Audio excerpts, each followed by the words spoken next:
Okay, Bismillahirrahmanirrahim. Let's start the second part of the lecture. So,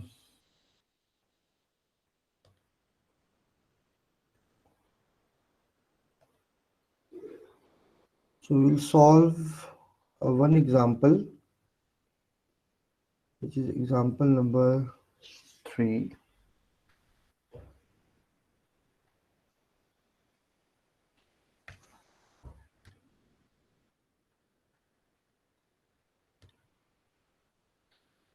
Everyone can see the screen?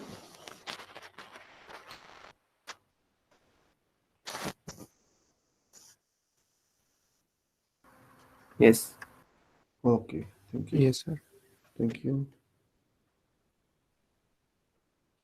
Okay, so this is one of the most commonly used bridges in normally third world countries. Now, this is called the floating bridge.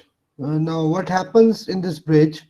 Just explain you the application of this bridge, and we will solve this. This bridge is actually a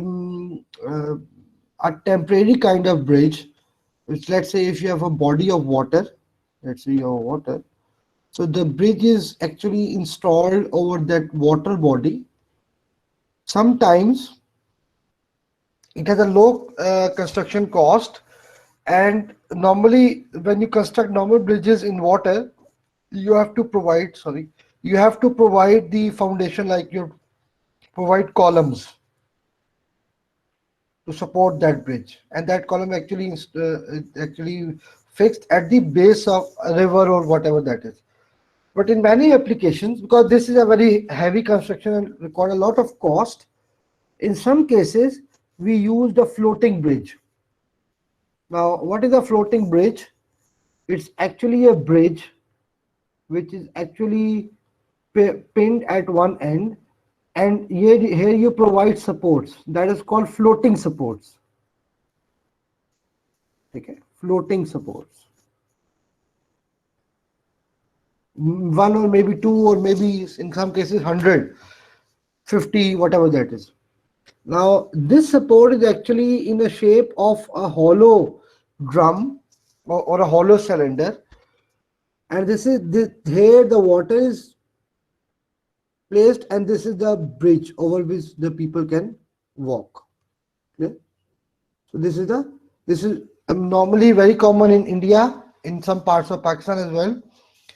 Now, army usually construct these kind of bridges during war. In war, we have to construct bridge to transport their tanks or heavy vehicles, or so over a certain body of water or a stream. They use this kind of bridge, which is called the floating bridges. As I told you that it is pinned from the one end, and now this support is actually like a hollow drum. Clear? A hollow drum which is hollow from inside, and it is basically put in the water, and over this a weight has been placed. Similarly, like if you see, आप लोगों को देखा होगा जो tube से जो tube भर के ऊपर नहा रहे होते हैं, like that, it's a kind of a floating support to the bridge. These floating bridge, these supports are normally called as pontons. This is also called ponton bridge. Clear? Now, this ponton, as you can see in this diagram, so this is a one ponton here. This acts like a spring. This ponton actually acts like a spring. So it necessarily become a mass spring system. Clear? In floating bridges, the hollow drums that you place beneath the bridges, they actually are hollow, and the water and combined drum acts like a spring, which with the stiffness equals to rho F times GA, where K is called the stiffness of the ponton plus water, and that is equals to rho F. Rho F is the density of a fluid in which you are supporting, and in normal cases it is water. So rho is 1000 kg per meter cube. G is the acceleration due to gravity, and A is the lower area. So if this is a ponton, normally in circular cross sections, so this area is pi by 4 t square. This is the cross section area of the ponton. So they acts like a spring. So the numerical says A ponton that bridges a small segment of a water body of a still water is pinned at the one end. So this is the pin joint and sits on a ponton. And what is a ponton? As I told you, it provides floating surface to the floating support to the bridge at a distance L from the pin. So distance of ponton from the support or the pin is L. The plank is a length L under root 3. Total length of the plank is L under root 3, or in simple you can say it's 1.73 times L. Okay, and the cross-sectional area of the ponton is 1 meter square. So area is always given, directly given. Instead of diameter, the area is given, which is 1 meter square. So as there is one ponton, so you have one. And total mass of the plank and ponton together is 120 kg. Clear? It is desired to attach a viscous damper of 1200 Newton per meter per second. So this is the damper installed at a distance of small L from the pin joint. We know the damping coefficient, which is 1200 Newton per meter per second. Such that, so he says, assumes the minimum length ratio. So we want to find the ratio of this distance of damper over the distance of the ponton, so that system become critically damped. ये बड़ा यहाँ बड़ा interesting point है. हमने क्या करना है, हमने small l, which is the distance of the damper from the fixed end, from the pinned end, or location of the ponton from the pinned end, इसकी रेशियो फाइंड करनी है सच दैट कि सिस्टम आपका critically damped हो जाए. इसका फायदा क्या होगा? ब्रिज में हम वाइब्रेशंस नहीं चाहते. ब्रिज में वाइब्रेशन होगी तो हर चीज अनस्टेबल हो जाएगी. हम चाहते हैं कि इस डैम्पर को वहां लोकेट करें जहां पे जो आपका ब्रिज जो है वो क्रिटिकली डैम्प्ड हो जाए. ये क्वेश्चन सारों को समझ आया? आपके पास एक ponton ब्रिज है. ये जो आपके पास जो लॉग नजर आ रहा है, ये समझिए ब्रिज का लॉग है. ठीक है, जो पुल है उसका लॉग है. नीचे आपने एक फ्लोटिंग सरफेस दी हुई है. ये आपने कभी देखा होगा, आप कभी डैम पे गए हो तो डैम की जो प्लेटफॉर्म होता है वाला थोड़ा सा फ्लोटिंग प्लेटफॉर्म होता है. अभी किसी ने कभी एक्सपीरियंस किया हो, यहाँ पे आप नॉर्मली राइड वो करते हैं तो वो पानी के अंदर बना होता है. उसके नीचे जो सपोर्ट्स होती है वो कॉलम्स नहीं होते, वो इसी तरह के हॉलो ड्रम्स होते हैं. और वही बेसिकली क्या करते हैं, उसको सपोर्ट दे रहे होते हैं, यानी एस्प्रिंग ऑब्जेक्ट कर रहे होते हैं. ठीक है, तो हमारा जो काम है वो फाइंड करना है कि सिस्टम को क्रिटिकली डैम्प्ड करना है अब आपने. ठीक है, उसके लिए सबसे पहले हम क्या करेंगे, इस सिस्टम को सिंप्लीफाई करेंगे. सिंप्लीफाई से क्या मतलब है, यहां पे आपके पास पिन जॉइंट है और मैं डैम्पर को यहां लगा रहा हूं.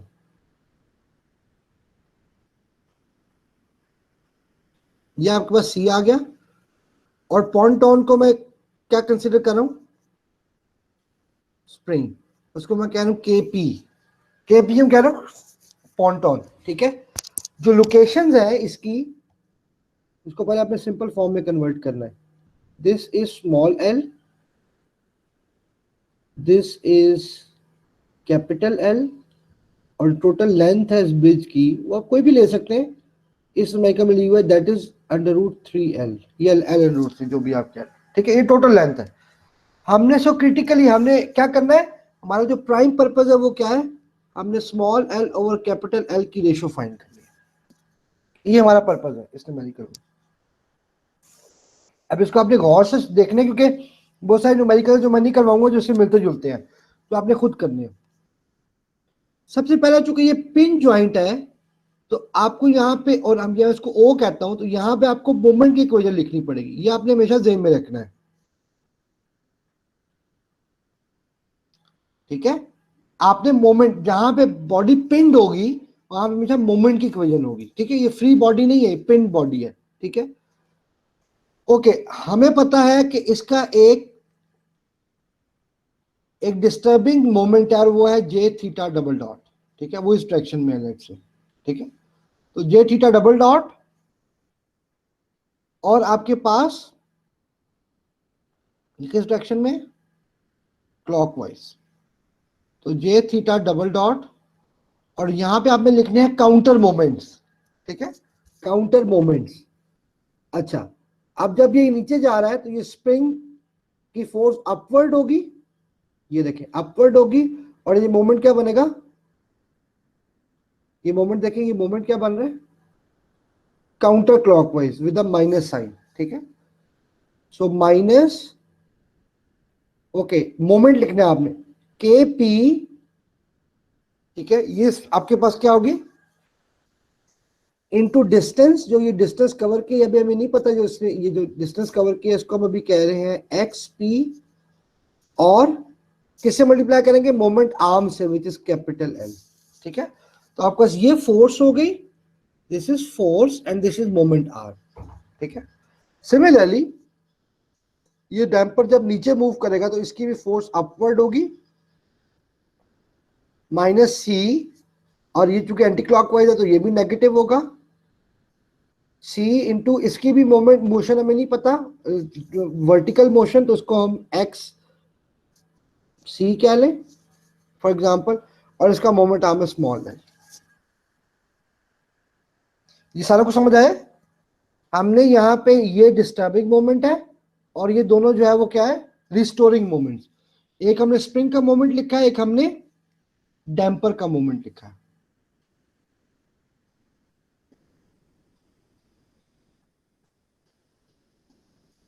सारा कुछ समझ आ रही है कि नहीं आ रही?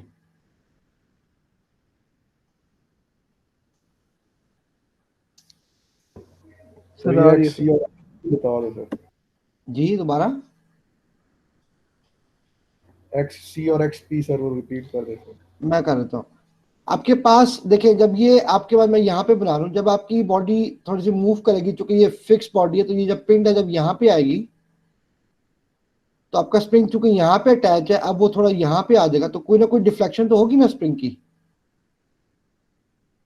ठीक है। अगर अगर आपका ये यहाँ पे आ गया है, क्योंकि वाइब्रेशन तो हो रही है ना,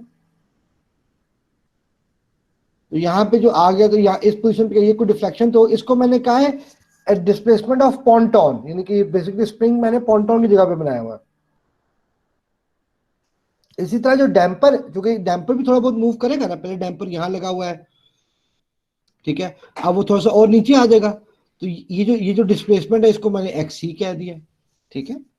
तो ये डिस्प्लेसमेंट है, वर्टिकल डिस्प्लेसमेंट स्मॉल एंगल के लिए, और किससे मल्टीप्लाई किया है, क्योंकि आपको पता है ये हमारे पास ये फोर्स है, ये स्प्रिंग फोर्स है, और ये सॉरी डॉट होगा, sorry this is x dot, क्योंकि जो डैम्पिंग फोर्स होती है वो सी एक्स डॉट होती है, आई मीन सॉरी मैं यहाँ भूल गया था लिखना, और ये आपके पास डैम्पिंग फोर्स है, और एल और स्मॉल एल से क्यों मल्टीप्लाई किया, ये इनके मोमेंट्स आर्म है। तो क्योंकि आपने मोमेंट लिखना है तो आपकी मजबूरी है, अब आपने इसी में लिखना पड़ेगा आपको, ठीक है।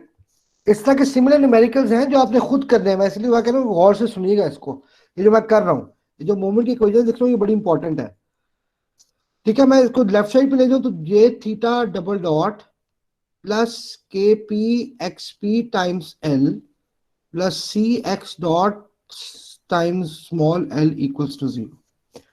अब हम इंटरेस्टेड है एक्स पी, एक समझ नहीं आई सर, ये माइनस सी एक्स डॉट का जो आपने फॉर्मूला लिखा है ये किससे जनरेट हुआ है? किससे जनरेट हुआ है, हमारे पास जो डैम्पिंग होती है इसकी फोर्स होती है सी एक्स डॉट, ये हम पिछले में देख चुके हैं, पिछली मॉडलिंग में, damping constant time velocity of the system, ठीक है, टाइम्स मोमेंट आर्म। अब मोमेंट आर्म क्या है, इसका डिस्टेंस पिवट पॉइंट से, मोमेंट लिखना ना, तो फोर्स इनटू डिस्टेंस, वो डिस्टेंस यहाँ पे क्या है, स्मॉल एल, तो मैंने लिखा C X dot times small L, ठीक है सर, सही हो गया, थैंक यू। जो भी मोमेंट आर्म होगा वो लिखें, वो A B C 2 5 whatever जो भी लिखेंगे। अच्छा, अब मुझे को बताए कि एक्स पी किसके बराबर होगा, क्या एक्स पी को मैं लिख सकता हूं, जो कि स्प्रिंग की मोशन है, इसको मैं लिख सकता हूं एल टाइम्स थीटा,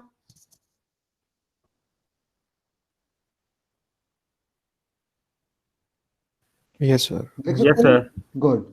एक्स सी को मैं क्या लिख सकता हूं,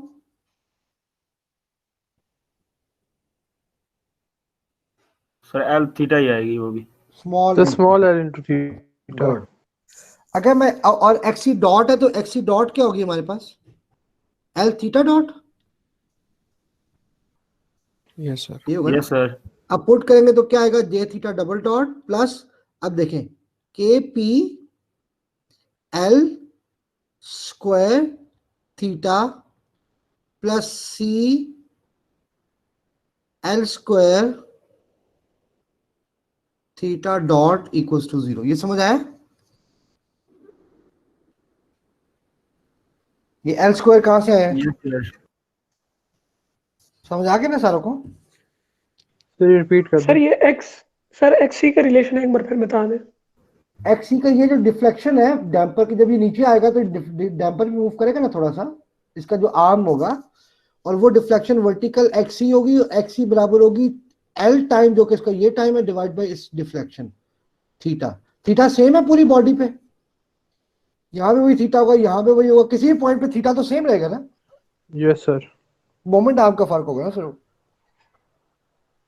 तो वो होगा एल, क्योंकि यहाँ पे अब X C L small L theta small है, इसकी ये लेंथ है, और थीटा इसकी डिफ्लेक्शन है, एंगुलर डिफ्लेक्शन। तो जो कि मैंने एक्स डॉट निकालना था, तो मैंने कि यहाँ पे लिखा एक्स सी डॉट। ठीक है, तो सिंपल डेरिवेटिव ले लिया, टाइम डेरिवेटिव ले तो एल कांस्टेंट होता है, और थीटा का टाइम डेरिवेटिव क्या होता है, थीटा डॉट। यस सर, ठीक। ठीक है। अच्छा, अगर मैं इसको थोड़ा सा रीअरेंज करूं तो ये बनेगा जे थीटा डबल डॉट, क्योंकि हम वेलोसिटी को मूवमेंट सेकंड टर्म में लिखते हैं, जरूरी नहीं है लेकिन एक ट्रेडिशन है।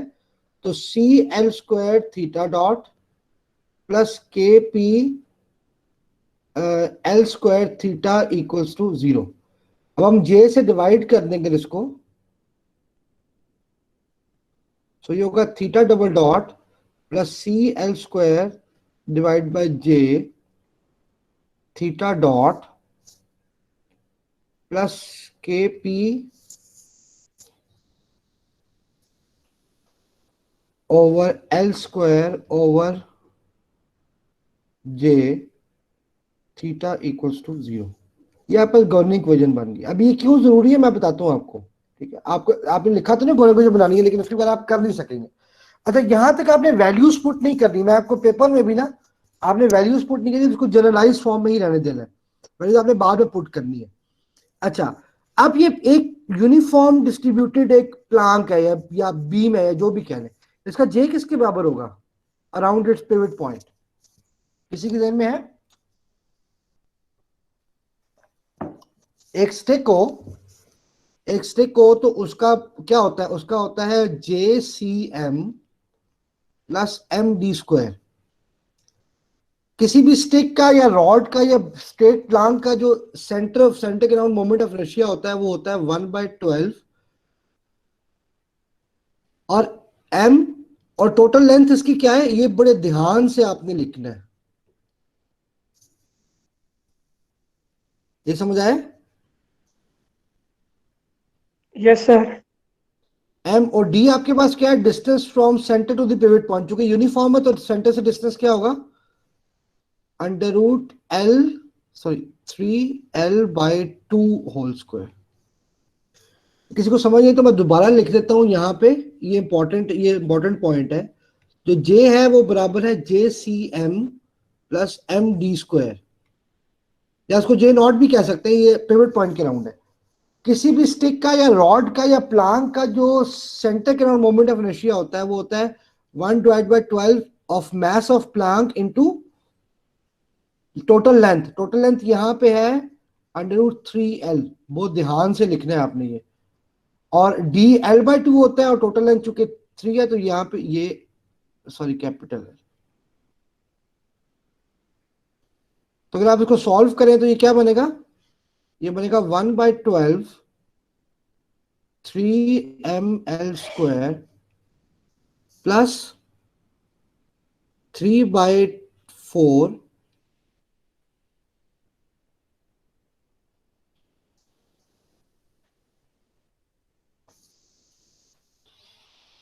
यही बनेगा 3l स्क्वायर। ओके, अगर आप इसके एलसीएम लें तो इसका एलसीएम आएगा 12, 3ml स्क्वायर प्लस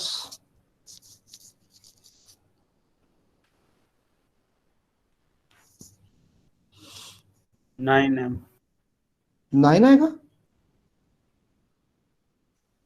तो ये क्या बचा? नहीं सर 12 नहीं आएगा सर, 4 into 3 हो जाएगा। 4 into 3, 3 into 3, 9। यस 9 ही आएगा।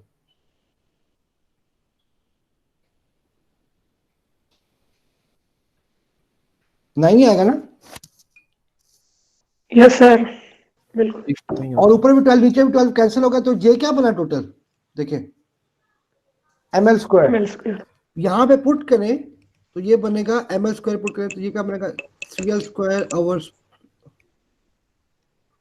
थीटा डॉट प्लस, अब यहाँ पे हाँ यहाँ पे स्मॉल सी के साथ स्मॉल एल है, के के साथ कैपिटल एल है, तो वो कैंसिल हो जाएगा। ये देखिएगा जरा, ये सारा कुछ समझ आया ये वाला पॉइंट? एल के साथ जो है ना, Yes, sir. के के साथ कैपिटल एल स्क्वायर है और जे के साथ भी कैपिटल वन, हम कैंसिल कर दिया। ये आपका गवर्निंग इक्वेशन बन गई है। अच्छा, हमारा जो प्राइम पर्पस है वो क्या है? पर्पस हमारा ये है कि हम ने सिस्टम को क्रिटिकली डैम करना ताकि इसमें वाइब्रेशन ना हो। उसके लिए पहला काम होता है, हमेशा आपने याद रखना है, अगर आपको इस तरह का न्यूमेरिकल आ जाए कि आप लोग सिस्टम को क्रिटिकली डैम्प करना है, सबसे पहले हमें क्रिटिकल डैम्पिंग कोएफिशिएंट निकालना है। ठीक है, मैं दोबारा रिपीट करूं, जब भी आपको ये डिमांड हो कि हमें सिस्टम को क्रिटिकली डैम्प्ड करना है, तो सबसे पहले आपने क्रिटिकल डैम्पिंग यानी कि सीसी निकालना है।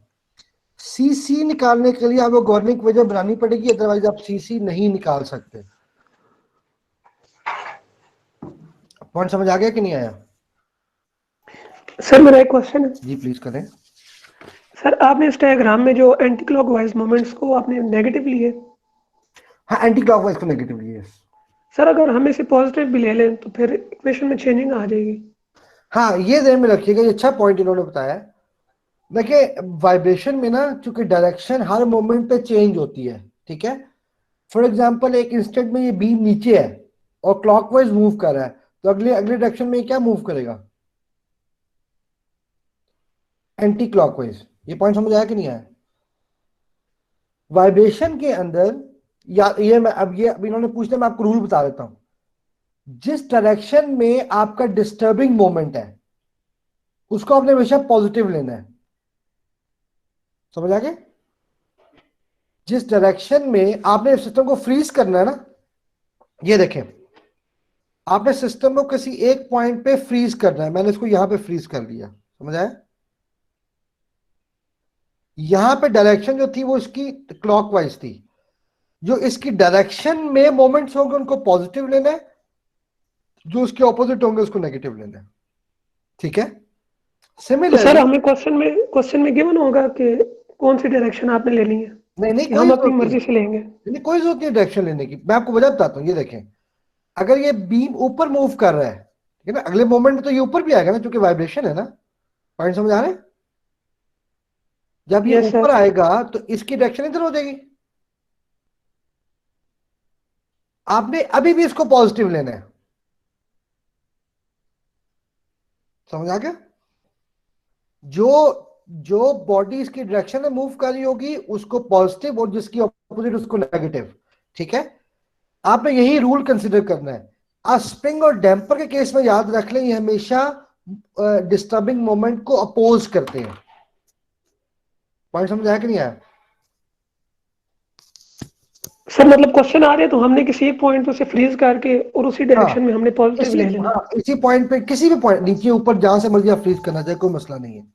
यस ये फ्रीज करके आप लिखते हैं, इसीलिए डायरेक्शन इस पे साइंस स्टिक नहीं करते, क्योंकि सम टाइम ये होता है कि आपके पास जो क्या कहते हैं,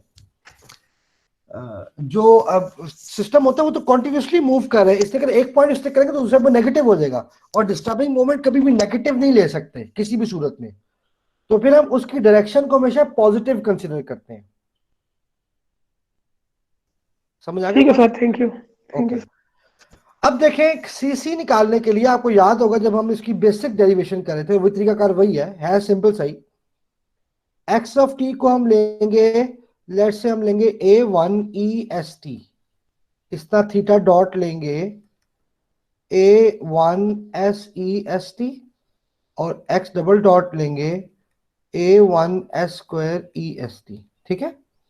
ये स्टैंडर्ड तरीका है, और यहां पुट कर देंगे जब इसको सॉल्व करेंगे, ये 2 स्टेप है, आप नहीं भी करेंगे तब भी कोई फर्क नहीं पड़ेगा, लेकिन कम से कम जब आप गवर्निंग इक्वेशन निकालेंगे ना तो वो ऐसी बनेगी। ये देखें, आप प्रैक्टिस करेंगे तो आपको समझ आ जाएगी ये कैसे बनती है।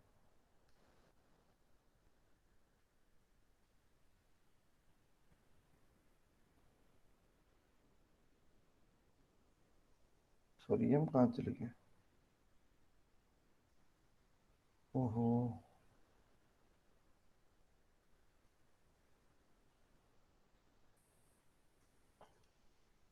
ओके। जो गवर्निंग इक्वेशन बनेगी हमारे पास, मिस कर गए हम, वो बनेगी, मैं यहीं पे लिख देता हूं ताकि आपको तो कंफ्यूजन ना हो। देखिए, थीटा डबल डॉट को पुट करेंगे तो ये बनेगी S square plus C L square over capital M L square S plus K P over M equals to 0। ये बनेगी। सादे से लफ्ज में आपको समझ आ जाएगा कि जहां पे थीटा थीटा डबल डॉट है वहां स्क्वायर आएगा, जब थीटा डॉट है वहां पे एस आएगा, और जहां पे थीटा वहां पे ये आएगा। ठीक है, ये सी कैरेक्टरिस्टिक इक्वेशन कहलाती है। इसके बगैर आप रूट नहीं निकाल सकते, या हमें लाजमी बनानी है। बेशक आप पूरा स्टेप्स ना करें, मैं नहीं कहता पूरा स्टेप करें। आसान देकर इक्वेशन बनाने का ये है कि जहां पे थीटा डबल डॉट है वहां पे एस स्क्वायर आ जाता है, जहां पे थीटा डॉट है वहां पे एस आ जाता है, या एस की पावर 1 आ जाती है, और जहां पे थीटा होता है वहां पे एस पावर 0 आती है। एस की पावर 0 1 के बराबर होती है, इसलिए इसको लिखते नहीं है। ठीक है, इस तरह आप लिख लेंगे तो आपको थोड़ी सी आसानी हो जाएगी, और ये स्टैंडर्ड होता है हर जगह पे। ये कैरेक्टरिस्टिक इक्वेशन चेंज से कोएफिशिएंट्स चेंज होते हैं। अच्छा, अब हमारे पास क्या हुआ, एस स्क्वायर, ठीक है, प्लस ये देखिएगा C L square over capital M L square S plus K P over M equals to 0। अब हमने यहां से रूट निकालने हैं। रूट होगा S equals to minus B आपको पता ही है, minus C L square over capital M L square plus minus under root C L square over capital M L square minus 4ac 4, what is a is 1, what is c, kp over m divided by 2 into a, what is a 1। ठीक है, अगर आप इसको simplify करें तो सिर्फ कम minus C L square over 2ml square plus minus 1/2 square root of C L square over ml square whole square plus 4kp by m, sorry minus.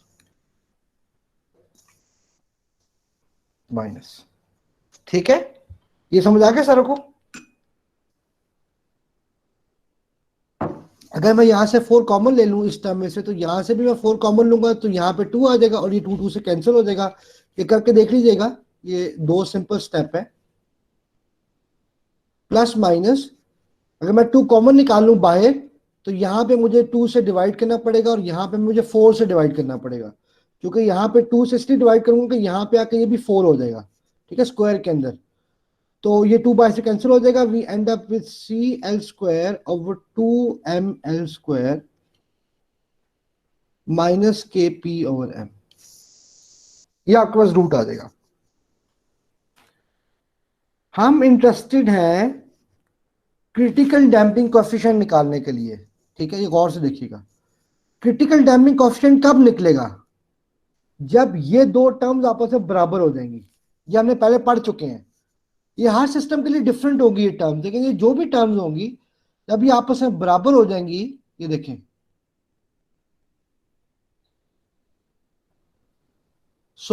ये देखें C L square over M L square 2ml square whole square is equals to K P over M.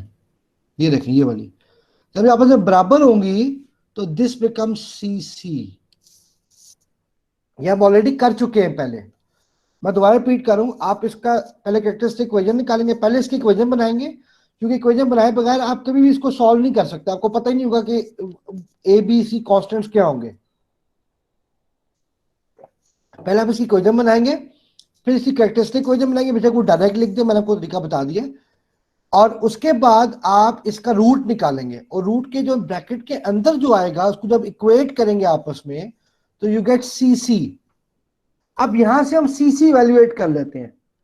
So C C square, ये मैं लिख लेता हूं, L4 divided by 4m square L4 is equal to K P by M.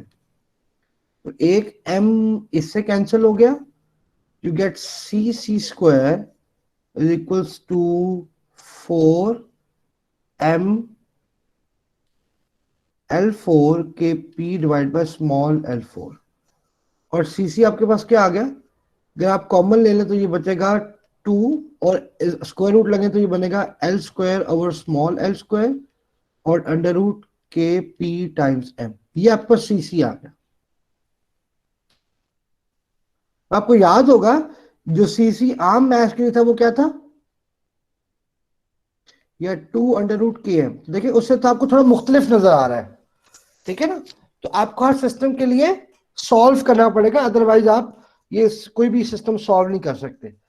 अच्छा, हम चूंकि system को हमने क्रिटिकली डैम्ड करना है, देखें हमारी डिमांड क्या थी, हमारी डिमांड थी कि हम सिस्टम को क्रिटिकली डैम्ड कर दें ताकि इसमें वाइब्रेशन ना हो ब्रिज में, ठीक है, जब आपको पता चले उसमें वाइब्रेशन ना हो।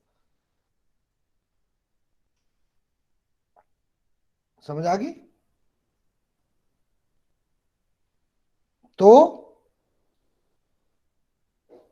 अब देखें इसके लिए हमें क्या करना पड़ेगा, C इक्वल टू सी सी। ये क्रिटिकल डैम्पिंग की निशानी है।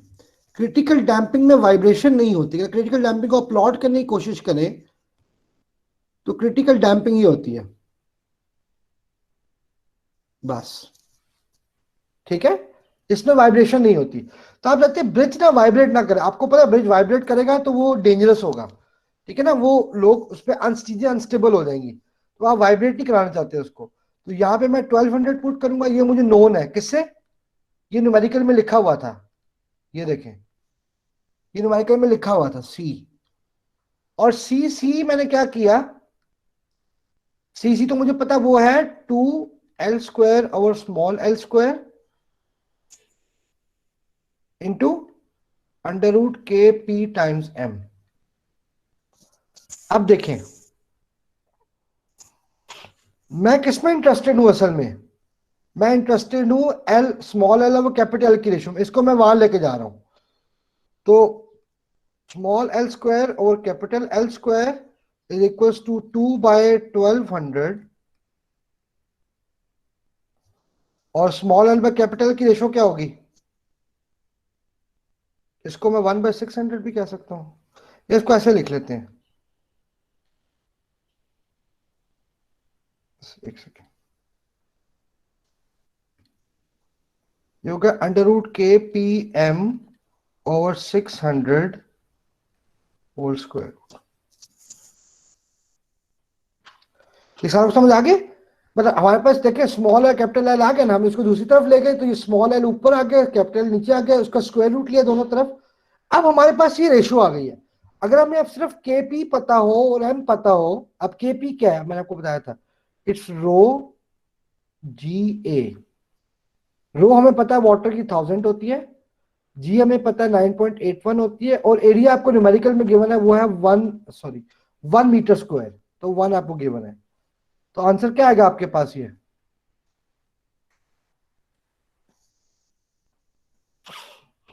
आपका आंसर आएगा 1000, सर 9810। हाँ 9000 यूनिट क्या होगा इसका, ये स्टिफनेस है, वैसे आप चेक कर लें इसको, मैं आपको ये देखिए यूनिट चेक करवाता हूँ। ये है केजी पर मीटर क्यूब, ये है मीटर पर सेकंड स्क्वायर और ये है मीटर स्क्वायर, ठीक है। अच्छा अब देखें यहाँ पे ये मीटर क्यूब हो गया, मैं ठीक लिखा है?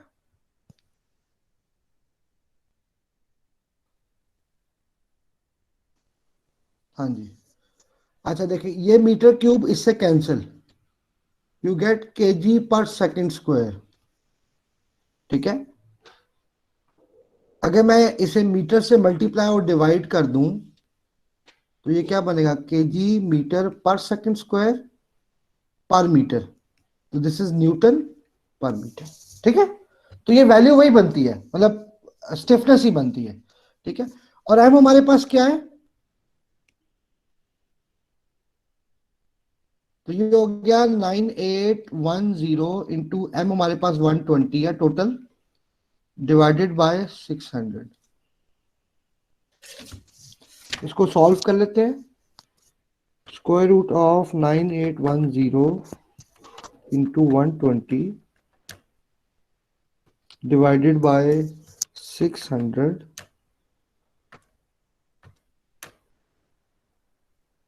that is 1.34। 1.344।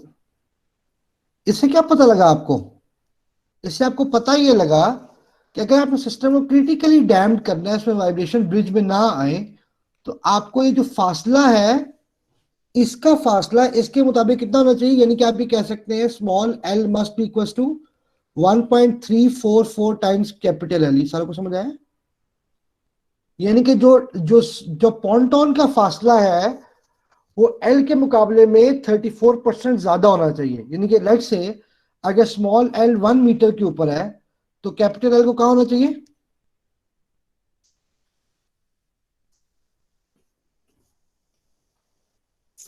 ये किया जाता है, ये मैं आपको इसलिए बता दूं कि ये किया जाता है। अगर ये नहीं करेंगे तो you not able to reduce the vibration of bridge, ये प्रैक्टिकली भी किया जाता है। ठीक है, तो इस तरीके से हम क्या करते हैं, excuse me sir, please yes. Sir इसमें मल्टीपल सर पेल्टॉन्स हमने रखने हो सर, फिर उसका हम कैसे डिस्कस हाँ, करते हैं मल्टीपल सर, कहाँ पे पॉन्टॉन उसको वाला प्लेस करें? एक न्यूमेरिकल है, मैं उसका सोल्यूशन अपलोड कर दूंगा। उसमें आप नॉर्मली ये होता है कि हम आप क्या कह लें कि जब हम पॉन्टॉन्स प्लेस करते हैं ना, एक्चुअली में मल्टीपल ही होते हैं, एक नहीं होता। ये तो मैंने आपको ऐसे एग्जांपल के तौर पर बताया। लेट्स एक पॉन्टॉन इधर है, एक इधर है, एक नॉर्मली ये इक्वल डिस्टेंस पे होते हैं। ठीक है, इनका जो रूल होता है वो इक्वल डिस्टेंस पे होते हैं। तो नॉर्मली हम इंटरेस्टेड पहले वाले पॉन्टॉन के डिस्टेंस पे होते हैं। ठीक है, हमें ये पता होता है कि हमने उसको आपस में इतने फासले पे रखना है। अब आप ये कहें जी फासला दरमियान में कैसे कैलकुलेट करेंगे, वो भी किया जा सकता है, वो थोड़ा सा डिफिकल्ट होता है, लेकिन आपको समझ आ रही होगी कि अगर हमें फासला पता हो, देखिए हमें ये लेट से हम ये फिक्स कर लें कि दोनों का आपस में फासला होगा 1 मीटर। ठीक है, ये भी डिसाइड करना कि 1 मीटर हो, हाफ मीटर हो, ये भी थोड़ा सा आप कर सकते हैं, लेकिन उसकी भी थोड़ी सी और थ्योरी आपको चाहिए होगी इसके अलावा भी, लेकिन ये किया जा सकता है। मैं आपको फर्क बता देता हूँ, अगर आपने पूछ लिया तो मैं आपको ये न्यूमेरिकल एक है, मैं क्वेश्चन का आपको सोल्यूशन उसका प्रोवाइड कर दूं। आप ये पूछा कि हमारे पास ये ब्रिज हो और यहाँ पे आपके पास एक डैम्पर लगा हुआ हो, डैम्पर जैसे मल्टीपल हो सकते हैं, लेकिन चले पॉन्टॉन ज्यादातर मल्टीपल होते हैं। ठीक है, तो हमारे पास 3 पॉन्टॉन्स हैं। तो अगर आप इसको मॉडल करेंगे, अव्वल तो पहले मॉडल करने का तरीका देखें। तो लेट से ये किसके बराबर है, आपके पास ये पिवट हो गया, सॉरी ये आपके पास डैम्पर हो गया और 3 स्प्रिंग हो गए। ये पॉइंट समझ आया, 3 स्प्रिंग हो गए। अब इन स्प्रिंग का, अब आप जब इक्वेशन लिखेंगे तो क्या करेंगे, लेट से ये है ए, इसका फासला है बी, इसका फासला है सी, तो फिर आप उसी तरह इक्वेशन लिखेंगे के इंटू उसका मोमेंट आर प्लस ये। तो आप थोड़ा सा ये थोड़ा सा डिफिकल्ट होता है, आपको अंदाजा हो रहा होगा कि मिसाल के तौर पर अगर मैं इसकी इक्वेशन लिखूं, लेट से ये फासला है, ये फासला लेट से मैं कोई भी कह लेता हूं ये P है, और टोटल लेंथ जो है इसको मैं कैपिटल L कह लेता हूं, तो ये होगा J theta double dot plus is equals to अब माइनस सी, और इसको मैं कहता हूं X C dot into P जिसका डिस्टेंस है।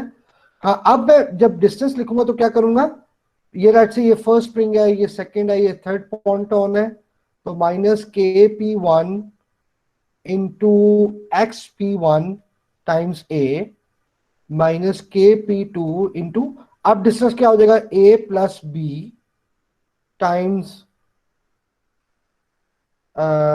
X P two minus K P three X P three times A plus B plus C. ये point समझ आया। तो फिर ये बढ़ती जाएंगी, लेकिन नंबर ऑफ टर्म्स जो है, नंबर ऑफ स्प्रिंग की टर्म्स वो बढ़ती जाएंगी। फिर उसको आपस में आप मतलब इकट्ठा भी लिख सकते हैं आपस में, लेकिन थोड़ा सा डिफिकल्ट सिनेरियो बनेगा ये, आपको अंदाजा हो रहा होगा मेरे ख्याल में। Yes sir. ठीक है, तो इतना, क्योंकि आपको तो जितना आप ज्यादा पॉइंट ऐड करेंगे numerical become more and more difficult to solve, क्योंकि नंबर ऑफ टर्म्स बढ़ रही है ना, more number of terms you take more time to solve. आसान है, मुश्किल नहीं होगा, वही स्प्रिंग की टर्म्स हमको इकट्ठा कर लें एक दफा। ठीक है, तो it's not a difficult job, लेकिन बहरहाल ये हो भी सकती है डिफिकल्ट, मतलब वो आपको, और लेंथ से निकालनी है मेरे ख्याल है, मैं एक न्यूमेरिकल आपको सॉल्यूशन दे दूंगा, आपको अंदाजा हो जाएगा उससे। ठीक है, ये पॉइंट समझ आ गया? Yes sir. Yes sir, thank you sir. एक लास्ट न्यूमेरिकल की मैं आपको हिंट दे रहा हूँ, अभी मेरे पास 2-3 न्यूमेरिकल्स रहते हैं और, लेकिन चूंकि अब टाइम नहीं है तो मैं शायद उनको ना करूं। आप सिर्फ ये देख रहे हैं 2 न्यूमेरिकल्स जो है मैं उनका सोल्यूशन सेपरेटली अपलोड कर दूंगा, क्योंकि हमारे पास टाइम चूंकि बहुत शॉर्ट हो रहा है। 2 न्यूमेरिकल्स के अलावा रह गए हैं, उसका सोल्यूशन मैं वैसे ही अपलोड कर दूंगा रिकॉर्ड करके। तो प्रॉब्लम होगी तो हम नेक्स्ट लेक्चर में उसको मतलब देख लेंगे अगर आपको प्रॉब्लम होगी। अच्छा, इसके अंदर ये भी वही है, आपने इसमें सी निकालना है और ओमेगा एन निकालनी है, सॉरी ओमेगा डी निकालना है।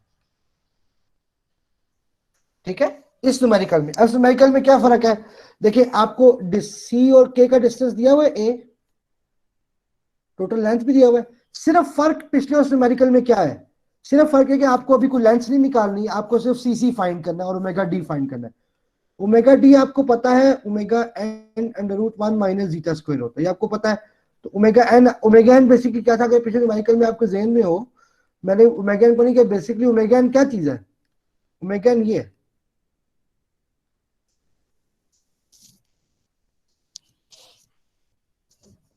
समझ आ गया? मैं आपको बताया था ना, what ever appear with theta, तो स्क्वायर रूट ओमेगा एन आपके पास क्या है यहाँ पे, ओमेगा एन तो आपको इक्वेशन से पता लग जाएगा, ये ओमेगा एन है हमेशा, मैंने आपको बताया था। ठीक है, तो ये आपका ओमेगा एन तो वैसे ही डायरेक्टली निकल आता है इससे। तो जो न्यूमेरिकल है आपने उसमें ये पूछा हुआ उसने कि आप ओमेगा डी निकालें और सी निकालें, सी का वही तरीका जो मैंने आपको लास्ट टाइम बता दिया, फर्क सिर्फ ये है इसके एंड पे मैस है। तो इसका जो जे होगा वो होगा M L square, small M L square. ठीक है, अगर पूरी बॉडी में मास कंसंट्रेटेड हो ना, तो फिर तो हम करते हैं जे, अब इसकी पूरी बॉडी ये मास जो है ना, ये जो पूरे जिसकी रॉड लगा हुआ है, इसको हम मास नेग्लिजिबल कंसीडर कर रहे हैं। ये मैं लिख भी दूंगा न्यूमेरिकल में, जब न्यूमेरिकल आपको आएगा ना उसमें लिखा होगा ये नेग्लिजिबल है। तो टोटल मास अगर किसी एंड पे मास हो तो क्या होता है, जे स्मॉल एम एल स्क्वायर।